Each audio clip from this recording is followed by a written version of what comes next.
ಎಲ್ರಿಗೂ ನಮಸ್ಕಾರ, welcome back to my channel. ತುಂಬ ದಿನ ಆದಮೇಲೆ ಒಂದು ವ್ಲಾಗ್ನ ಅಪ್ಲೋಡ್ ಮಾಡ್ತಾ ಇದ್ದೀನಿ. ಸಾರಿ ಗೈಸ್, ಆ್ಯಕ್ಚುಲಿ ಇನ್ಸ್ಟಾಗ್ರಾಮಲ್ಲಿ ಕ್ಲಾಸು ಅದು ಇದು ಅಂತ ಬಿಸಿ ಇರೋದ್ರಿಂದ ನಾನು ವೀಡಿಯೋಸ್ ಮಾಡೋಕ್ಕಾಗ್ತಿಲ್ಲ. ಆ್ಯಂಡ್ ಇದು ಒಂದು ಸಂಡೇ ವಿಡಿಯೋ. ನಾವು ನಮ್ಮ ಕುಟುಂಬ ಸಮೇತರಾಗಿ ಹೊರಟಿದ್ದು ಕೊರಟಗೆರೆ ಶ್ರೀ ಕೆಂಪಮ್ಮ ದೇವಿ ದೇವಸ್ಥಾನಕ್ಕೆ. ಇಲ್ಲಿಗೆ ಅರ್ಕೆ ಇತ್ತು ನಮ್ಮ ಮಾವನವ್ರದ್ದು. ಅಂದರೆ ನನಗೆ ಮಕ್ಕಳಾಗಿರ್ಲಿಲ್ಲಲ್ಲ, ಅವಾಗ ಅರ್ಕೆ ಹೊತ್ಕೊಂಡಿದ್ರು. ದೊಡ್ಡ ಮಗನಿಗೆ ಮಗು ಆದರೆ ಕುಟುಂಬ ಸಮೇತರಾಗಿ ಬಂದು ಇಲ್ಲಿ ನಾನ್ ವೆಜ್ ಅಡುಗೆ ಮಾಡ್ತೀವಿ ಅಂತ.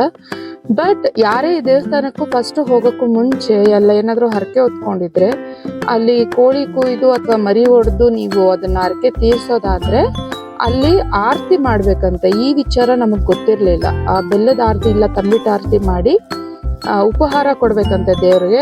ಲೈಕ್ ಮೊಸರನ್ನ ಮೇಲೆ ಬೇವಿನ ಕಡ್ಡಿ ಎಲ್ಲ ಚುಚ್ಚಿ ಕೊಡ್ಬೇಕಂತೆ. ಇದು ನಮಗೆ ಗೊತ್ತಿರಲಿಲ್ಲ. ನಾವು ಇಲ್ಲಿ ಹೋದಾಗಲೇ ನಮ್ಗೆ ಗೊತ್ತಾಗಿದ್ದು. ಮಡ್ಲಕ್ಕಿ ಎಲ್ಲ ತಗೊಂಡು ರೆಡಿ ಮಾಡಿಕೊಂಡು ದರ್ಶನಕ್ಕೆ ಅಂತ ಒಳಗಡೆ ಹೋದ್ವಿ.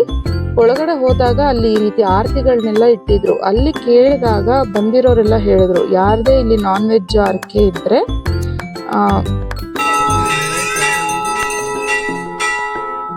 ಈ ರೀತಿ ಇಲ್ಲಿ ಪೂಜೆ ಕೊಡಬೇಕು, ಆರತಿ ಮಾಡಬೇಕು, ಆರತಿ ಬೆಳಗ್ಬೇಕು ಅಂತ. ಸೊ ಇಲ್ಲ ಅಂದರೆ ಅದು ತಾಯಿಗೆ ಸಲ್ಲಲ್ವಂತೆ. ನಾವು ತಪ್ಪು ಕಾಣಿಕೆ ಕೂಡ ಹಾಕ್ಬಿಟ್ಟು ಬಂದ್ವಿ. ಗೊತ್ತಿಲ್ಲದೆ ಆಗಿರೋ ತಪ್ಪು ಅದು. ಆ್ಯಂಡ್ ನಮ್ಮ ಅತ್ತೆ ಕನಸು ಅಂದರೆ ನನ್ನ ಅತ್ತೆ ಏನಿದ್ದಾರೆ ಅವ್ರ ತಂಗಿ, ಕೊನೆ ತಂಗಿ ಚಿಕ್ಕತ್ತೆಯವರು, ಅವ್ರ ಮನೆ ದೇವರು ಕೆಂಪಮ್ಮನ ಮಾಡ್ತಾರೆ. ಅವರು ಕೂಡ ಬಂದಿದ್ರು. ಅವ್ರು ಬರೋದಕ್ಕೂ ಹಿಂದಿನ ದಿನ ರಾತ್ರಿ ಅವ್ರ ಕನಸಲ್ಲಿ ಆರತಿ ಬೆಳಗೋ ಥರನೇ ಬಂದಿತ್ತಂತೆ ದೇವಿಗೆ, ಕೆಂಪಮ್ಮಂಗೆ. ಅವರು ಹೇಳಿದ್ರು ಹಿಂಗಿದೆ ಅಂತ. ಬಟ್ ನಾವಿಲ್ಲಿ ಇಲ್ಲ ಅಂದ್ಕೊಂಡು ಇದು ಮಾಡ್ಕೊಂಬಂದ್ವಿ. ಆಮೇಲೆ ಗೊತ್ತಾಯಿತು.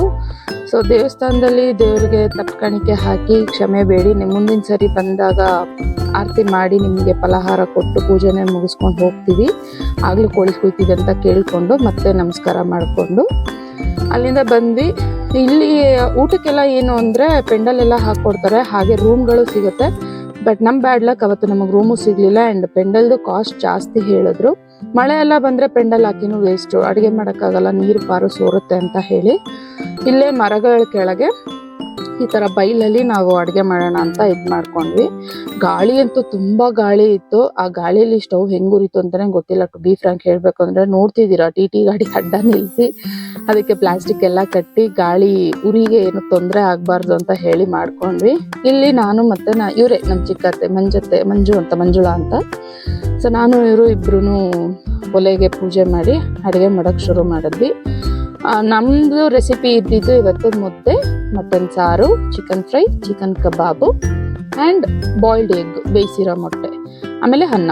ಇದಿಷ್ಟು ನಾವು ಅಂದ್ಕೊಂಡಿದ್ದು ಮಾಡೋಣ ಅಂತ. ಆ್ಯಂಡ್ ಪಾತ್ರೆ ಪಗಡೆ ಸ್ಟವ್ ಎಲ್ಲ ನಮ್ಮ ಅತ್ತೆದೆ. ಸಿಲಿಂಡ್ರ್ ಮಾತ್ರ ನಮ್ಮದು. And some of the items ಅಂದರೆ ಮನೆಯಿಂದನೇ ನಾನು ಮಸಾಲೆ ಎಲ್ಲ ತೊಗೊಂಡು ಹೋಗಿದ್ದೆ. ಸೊ ಅಲ್ಲಿ ಬೇಗ ಅಡುಗೆ ಆಯಿತು. ಕುಕ್ಕರಲ್ಲಿ ಮಟನ್ನ ಬೇಯಕ್ಕಿಟ್ಟಿದ್ವಿ. ಈ ಕಡೆ ತಪ್ಪಲೆಯಲ್ಲಿ ಚಿಕನ್ ಫ್ರೈಗೆ ರೆಡಿ ಮಾಡ್ಕೋತಾ ಇದ್ವಿ. ಸೊ ನಾವು ಹೋಗ್ಬೇಕಾದ್ರೇ ಈ ಕಡೆಯಿಂದ 8 kg ಕೋಳಿ ತೊಗೊಂಡೋಗಿದ್ವಿ. ಆ್ಯಂಡ್ ಅಲ್ಲೊಂದು ಕೋಳಿ ದೇವ್ರಿಗೆ ಅಂತ ಕೊಯ್ದ್ವಿ. ಸೊ ಒಟ್ಟು 9-9.5 kg ಆಗಿತ್ತು. ಆ್ಯಂಡ್ ಇಲ್ಲಿ ಸೊ ಮಟನ್ ಎಲ್ಲ ಬೆಂದಿತ್ತು ಅಂತ ಹೇಳಿ ಅದು ಸೈಡಲ್ಲಿಟ್ಟು ಈ ಕಡೆ ಚಿಕನ್ ಫ್ರೈ ಕೂಡ ರೆಡಿ ಆಯಿತು. ಚಿಕನ್ ಫ್ರೈ ರೆಡಿ ಆದಮೇಲೆ ಚಿಕನ್ ಕಬಾಬ್ನ ರೆಡಿ ಮಾಡ್ಕೊಳ್ಳೋಕ್ಕೆ ಅಂತ ಇಲ್ಲಿ ಕಲಿಸ್ತಾ ಇದ್ದಾರೆ. ಇದು ಗ್ರೀನ್ ಮಸಾಲೆ ನಾನು ಫ್ರೈಗೆ ಅಂತ ರುಬ್ಕೊಂಬಂದಿದ್ದೆ. ಇದಕ್ಕೆ ನಾನು ಏನೇನು ಹಾಕಿದ್ದೆ ಅಂದರೆ ಪಾಲಕ್ಕು, ಮೆಂತ್ಯ ಸೊಪ್ಪು, ಕೊತ್ತಂಬರಿ, ಪುದೀನ, ಶುಂಠಿ, ಹಸಿಮೆಣಸಿನ್ಕಾಯಿ, ಬೆಳ್ಳುಳ್ಳಿ, ಚಕ್ಕೆ, ಲವಂಗ, ಏಲಕ್ಕಿ, ಮೆಣಸು ಮತ್ತು ಜೀರಿಗೆ, ಇದಿಷ್ಟನ್ನು ನಾನು ಎಣ್ಣೆಯಲ್ಲಿ ಚೆನ್ನಾಗಿ ಫ್ರೈ ಮಾಡಿಕೊಂಡು ಒಂದು ಸ್ವಲ್ಪ ತೆಂಗಿನಕಾಯಿ ಹಾಕಿ ರುಬ್ಕೊಂಡು ಪೇಸ್ಟ್ ಥರ ಮಾಡ್ಕೊಂಬಂದಿದ್ದೆ. ಸೊ ಇಲ್ಲಿ ಕಬಾಬ್ ಕಲಿಸ್ತಾ ಇದ್ದಾರೆ. ಅಳಿಯ ಆ್ಯಂಡ್ ಮಾವ ಇಬ್ಬರು ಸೇರಿ ಕಬಾಬ್ನ ಮಾಡಿದ್ರು. ಅಂದರೆ ನನ್ನ ಭಾವ ಆ್ಯಂಡ್ ಅವ್ರ ಮಾವ. ಸೊ ತುಂಬ ಎಂಜಾಯ್ ಮಾಡಿದ್ವಿ, ಚೆನ್ನಾಗಿತ್ತು. ಅಕೇಶ್ನಲ್ಲಿ ಆಚೆ ಹೋಗಿ ಫ್ಯಾಮಿಲಿ ಪೂರ್ತಿ ಈ ರೀತಿ ನಾನ್ ವೆಜ್ ಊಟ ಮಾಡಿ ಒಂದು ದೇವ್ರ ಕಾರ್ಯ ಮುಗಿಸ್ಕೊಂಡು ಬಂದಿದ್ದು. I was very happy.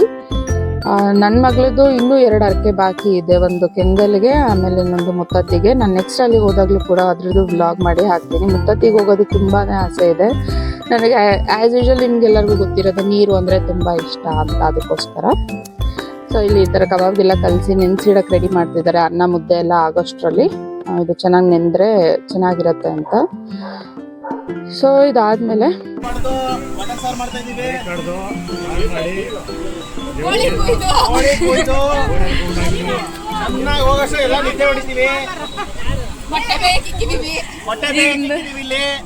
ಅಲ್ಲಿ ಬೆಳ್ಳುಳ್ಳಿ ಕಬಾಬ್ ರೆಡಿ ಆಗಿದೆ. ಬೆಳ್ಳುಳ್ಳಿ ಕಬಾಬು ಇಲ್ಲಿ ಬೆಳ್ಳುಳ್ಳಿ ಕಬಾಬ್ ಒನ್ ಮೋರ್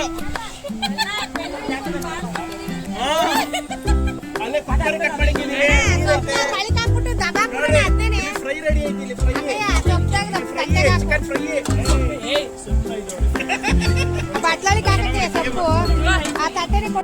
ಎಲ್ಲ ಮುಕ್ಕಾಲು ಭಾಗ ಸಾರು ಫ್ರೈ ಎಲ್ಲ ಆಗಿತ್ತು. ಸೊ ಟೇಸ್ಟಿಂಗಿಗೆ ನಮ್ಮ ಶೆಫ್ ನಿಂತಿದ್ದಾರೆ, ಅಂದರೆ ಜಡ್ಜು. ಆ್ಯಕ್ಚುಲಿ ಅಡುಗೆ ಮಾಡಿದ್ಮೇಲೆ ಟೇಸ್ಟ್ನ ಕರೆಕ್ಟಾಗಿ ಹೇಳುವಂಥ ಏಕೈಕ ಜೀವ ನಮ್ಮ ಫ್ಯಾಮಿಲಿಲಿ. ಆ್ಯಂಡ್ ಇಲ್ಲಿ ಚಿಟಾರಿಗಳು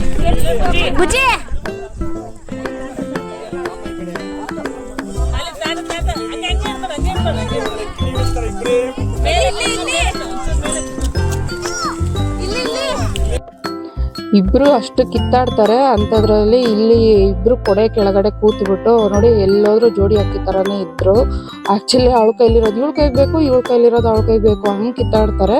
ಬಟ್ ಹೋಗಿದ ಕಡೆ ಅಂದರೆ ಎಲ್ಲಾದ್ರೂ ಹೋಗಿದ ಕಡೆ ಒಬ್ರನ್ನ ಬಿಟ್ಟು ಒಬ್ರು ಇರಲ್ಲ, ಆ ಥರ ಇರ್ತಾರೆ ಮುದ್ದು ಅರ್ಗಿಣಿಗಳು. ಆ್ಯಂಡ್ ಇವ್ರ ಜೊತೆ ಇನ್ನೊಂದು ಸ್ವಲ್ಪ ದಿವಸದಲ್ಲೇ ನಮ್ಮ ಪುಟ್ಟಲಕ್ಷ್ಮಿ ಕೂಡ ಜಾಯ್ನ್ ಆಗ್ತಾಳೆ, ಆವಾಗ ಇನ್ನೂ ಗಲಾಟೆ ಜೋರಿರುತ್ತೆ. ಆ್ಯಂಡ್ ಇಲ್ಲಿ ನಾನು ಮತ್ತು ಅಪ್ಪ ಇಬ್ರು, ಅಪ್ಪ ಅಂದರೆ ನನ್ನ ಕೋ ಸಿಸ್ಟರ್ ಡ್ಯಾಡಿ, ನಾನು ಅವ್ರನ್ನ ಅಪ್ಪ ಅಂತಲೇ ಕರಿತೀನಿ. ಅವ್ರನ್ನೂ ನಾನು ಇಬ್ಬರು ಸೇರಿಕೊಂಡು ಕಬಾಬ್ನ ಬೇಯಿಸೋಕ್ಕೆ ಸ್ಟಾರ್ಟ್ ಮಾಡಿದ್ವಿ. ಆ್ಯಂಡ್ ಇಲ್ಲಿ ನಮ್ಮ ಬಾವ ವೆಯ್ಟ್ ಮಾಡ್ತಾಯಿದ್ರು ಕಬಾಬ್ ಉಪ್ಪು ಖಾರ ಕರೆಕ್ಟ್ ಆಗಿದೆಯಾ ಅಂತ ಹೇಳೋದಕ್ಕೆ. ಆ್ಯಂಡ್ ಇಲ್ಲಿ ದಂಪತಿಗಳಿಬ್ರು ಮೊಟ್ಟೆನ ಬಿಡಿಸ್ತಾಯಿದ್ರು, ನನ್ನ ಕೋ ಸಿಸ್ಟರು ಮತ್ತು ಬಾವ ಇಬ್ಬರು ಸೇರಿಕೊಂಡು.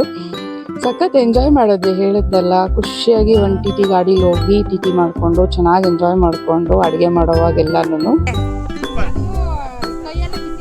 ಈ ರೀತಿ ಒಪಿನಿಯನ್ಸ್ ಕೇಳಿಕೊಂಡು. ಆ್ಯಂಡ್ ನನ್ನ ಮಗಳು ಕಬಾಬ್ ರಾಣಿ.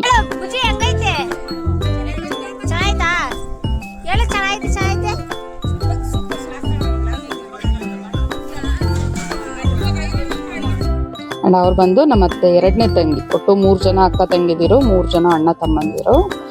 ಸೊ ಇಷ್ಟ ಆಗಿತ್ತು. ಇಲ್ಲಿ ನಾನು ಮತ್ತು ನನ್ನ ಜೊತೆ ಇಬ್ಬರು ಮುದ್ದೆಗೆ ಕುದಿ ಹಾಕ್ತಿದ್ವಿ. ಅವರು ಹಿಟ್ಟೆಲ್ಲ ಹಾಕಿ ತಿರುಗಿಸ್ಕೊಟ್ರು. ಈ ಕಡೆ ಕಬಾಬ್ ನಡೀತಿತ್ತು. ಕಬಾಬು ಏನಕ್ಕೆ ನಾವು ಮುದ್ದೆ ಆಗೋಕ್ಕೂ ಮುಂಚೆನೇ ಮಾಡಿದ್ವಿ ಅಂದರೆ ಸ್ಟಾರ್ಟರ್ ಥರ ಅದು ಬೇಗ ಖಾಲಿ ಆಗುತ್ತೆ. ಸೊ ಟೈಮ್ ಪಾಸಿಗೆ ಕುತ್ಕೊಂಡು ತಿನ್ಕೊಂಡು ಖಾಲಿ ಮಾಡ್ತಾರೆ ಆಲ್ಮೋಸ್ಟು. ಓಡೋದೇ ಅದು ನಾವು ಮಾಡೋ ಇದರಲ್ಲಿ. ಅದಾದಮೇಲೆ ಇಲ್ಲಿ ಇಬ್ಬರು ಅತ್ತೆದಿರು ಮುದ್ದೆ ತೊಳ್ಸೋಕ್ಕೆ ರೆಡಿ ಆದರು. ನಾನು ತಪ್ಪಲೆಯಿಂದ ಎತ್ತಾಕೋಕ್ಕೆ ನಾನು ಕೂತಿದ್ದೆ. ಸೊ ಈ ರೀತಿ ಎಲ್ಲ ಕೆಲಸದಲ್ಲೂ ಇನ್ವಾಲ್ವ್ ಆಗೋದಕ್ಕೆ ನನಗೆ ತುಂಬ ಇಷ್ಟ. ಅಂದರೆ ಕೆಲಸ ಮಾಡ್ತೀನಿ ಅಂತ ತೋರಿಸ್ಕೊಳ್ಳೋದಕ್ಕಲ್ಲ, ಇಟ್ಸ್ ಮೈ ಹ್ಯಾಪಿನೆಸ್. ಅಡುಗೆ ಅಂದರೆ ನಂಗೆ ತುಂಬ ಇಷ್ಟ. ಎಲ್ಲಾದರೂ ಆಚೆ ಹೋದರೆ ಮಾಡೋದು, ದೊಡ್ಡ ಕ್ವಾಂಟಿಟಿಲಿ ಅಡುಗೆ ಮಾಡೋದು ಅಂದರೆ ನನಗೆ ತುಂಬಾ ಇಷ್ಟ. ಮನೇಲಿ ಹಬ್ಬ ಹರಿದಿನ ಅಂತ ಬಂದರೂ ಕೂಡ ಪ್ರತಿಯೊಂದನ್ನು ನಾನೇ ಮಾಡ್ತೀನಿ. ಕಟ್ಟಿಂಗಿಂದ ಹಿಡಿದು ಒಗ್ಗರಣೆ ಹಾಕಿ ಬಡಿಸೋವರೆಗೂ ನನ್ನದೇ ಇರುತ್ತೆ. ಸೊ ಅಷ್ಟು ಇಷ್ಟ ನನಗೆ ಅಡುಗೆ ಮಾಡೋದು ಅಂದರೆ. ಸೊ ಈ ರೀತಿ ಇತ್ತು ಬಿಸಿ ಬಿಸಿ ಮುದ್ದೆ ಜೊತೆ ಬಿಸಿ ಬಿಸಿ ಮಟನ್ ಸಾರು, chicken fry and kebab and boiled egg. ಇದಿಷ್ಟು ಆಗಿತ್ತು ರೆಸಿಪಿ. ತುಂಬ ಚೆನ್ನಾಗಿತ್ತು. ನಮ್ಮ ಎಕ್ಸ್ಪೀರಿಯನ್ಸ್ ಅಂತೂ ತುಂಬಾ ಚೆನ್ನಾಗಿತ್ತು. ಬಟ್ ತಪ್ಪು ಮಾಡಿದ್ದು ಅಂದರೆ ಅದೇ ದೇವ್ರಿಗೆ ಆರತಿ ಮಾಡಲಿಲ್ಲ ಅನ್ನೋದು ಬಿಟ್ಟರೆ ಬೇರೆ ಏನೂ ಇಲ್ಲ. ಬಟ್ ಈ ಥರ ಬೈಲಲ್ಲಿ ಮಾಡಬೇಕಾದ್ರೆ ಹಿಂದೆನೇ ವಾಟರ್ ಟ್ಯಾಂಕ್ ಇತ್ತು, ನಾವು ನೋಡಿಲ್ಲ. ಸೊ ದೇವಸ್ಥಾನದ ಹತ್ರನೇ ಹೋಗಿ ಅಲ್ಲೂ ಕೊಳಗಳಿದೆ, ಅಲ್ಲೂ ತೊಳ್ಕೊಳ್ಳೋದಕ್ಕೆ ಅಂತ ಜಾಗ ಮಾಡಿದ್ದಾರೆ. ಮಟನ್ನು ನಾನ್ ವೆಜ್ ಎಲ್ಲ ವಾಶ್ ಮಾಡ್ಕೊಳ್ಳೋಕೆ, ಕ್ಲೀನ್ ಮಾಡ್ಕೊಳ್ಳೋಕ್ಕೆ ಅಂತ ನಾವು ಅಲ್ಲೋಗಿ ಕ್ಲೀನ್ ಮಾಡ್ಕೊಂಡ್ಬಂದ್ವಿ. ಸೊ ನೆಕ್ಸ್ಟ್ ಟೈಮ್ ನೀವು ಯಾರಾದರೂ ಇಲ್ಲಿ ಹೋಗೋರಿದ್ದರೆ, ಫಸ್ಟ್ ಟೈಮ್ ನಿಮ್ಮ ವಿಸಿಟ್ ಆಗಿದ್ದರೆ, ದಯವಿಟ್ಟು ಅಲ್ಲಿ ನೀವು ಅರ್ಕೆ ತೀರ್ಸೋರಾದರೆ ಈ ಥರ ಆರತಿ ಮಾಡ್ಕೊಂಡು ಹೋಗಿ. ಅಲ್ಲಿ ವಾಡಿಕೆ ಇದೆ ಅಂತ ಇದು ನಮಗೆ ಗೊತ್ತಿರಲಿಲ್ಲ. We missed that. So next time ಹೋದಾಗ ಖಂಡಿತವಾಗೂ ಮಾಡ್ತೀವಿ. ಆ್ಯಂಡ್ ಇಲ್ಲೆಲ್ಲ ಊಟಕ್ಕೆ ಕೂತಿದ್ರು. ಊಟ ಎಲ್ಲ ಮುಗಿದ್ಮೇಲೆ ಅಲ್ಲಿಂದ ವಾಪಸ್ಸು ನಮ್ಮ ಅತ್ತೆ ಮನೆಗೆ ಬಂದ್ವಿ. ಹೋಗೋವಾಗೂ ನಮ್ಮ ಅತ್ತೆ ಮನೆಗೆ ಹೋಗಿನೇ ಪಾತ್ರೆ ಪಗಡೆ ಎಲ್ಲ ತೊಗೊಂಡು ಊಟ ಮಾಡ್ಕೊಂಡು ಹೋದ್ವಿ. ಇವ್ರಿರೋದು ನೆಲಮಂಗಲ ಆಗಿರೋದ್ರಿಂದ ನಮ್ಗೆ ಹತ್ರ, ಅಲ್ಲಿಂದ ಅಲ್ಲಿಗೆ ಹತ್ರ. ಸೊ ಪಾತ್ರೆ ಎಲ್ಲ ಇವ್ರ ಮನೇಲೇ ಇತ್ತು, ತೊಗೊಂಡೋದ್ವಿ. ಇಲ್ಲಿ ಬಂದು ನಮ್ಮ ಕೋ ಸಿಸ್ಟರ್ ಅವ್ರ ಅಮ್ಮ ಮತ್ತು ನಮ್ಮ ಅತ್ತೆದಿರು ಎಲ್ಲ ಸೇರಿಕೊಂಡು ವಾಶ್ ಮಾಡ್ತಿದ್ರು. ಆ್ಯಂಡ್ ಇಲ್ಲಿದ್ದಾಳೆ ನೋಡಿ ನನ್ನ ಮಿಲನ ಅಂತ, ನಮ್ಮನೆ ಪುಟ್ಟಲಕ್ಷ್ಮಿ. ಇನ್ನೊಂದು ಸ್ವಲ್ಪ ದಿವಸದಲ್ಲಿ ಇವಳು ಅವರಿಬ್ಬರು ಗ್ಯಾಂಗ್ನ ಜಾಯ್ನ್ ಆಗ್ತಾಳೆ. ಆ್ಯಂಡ್ ಇಲ್ಲಿ ಈ ಚಿಟಾರಿಗಳು ಫುಲ್ಲು ಮೇಕೆನ ರೇಗಿಸ್ಕೊಂಡು ಅಂದ್ಕೊಂಡು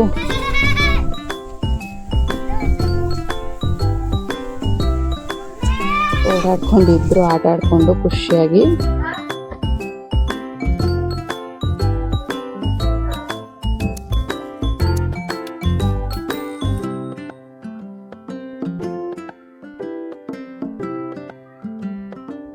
ಸೊ ನೋಡಿದ್ರಲ್ಲ, ಇದಾಗಿತ್ತು ಇವತ್ತಿನ ವ್ಲಾಗು.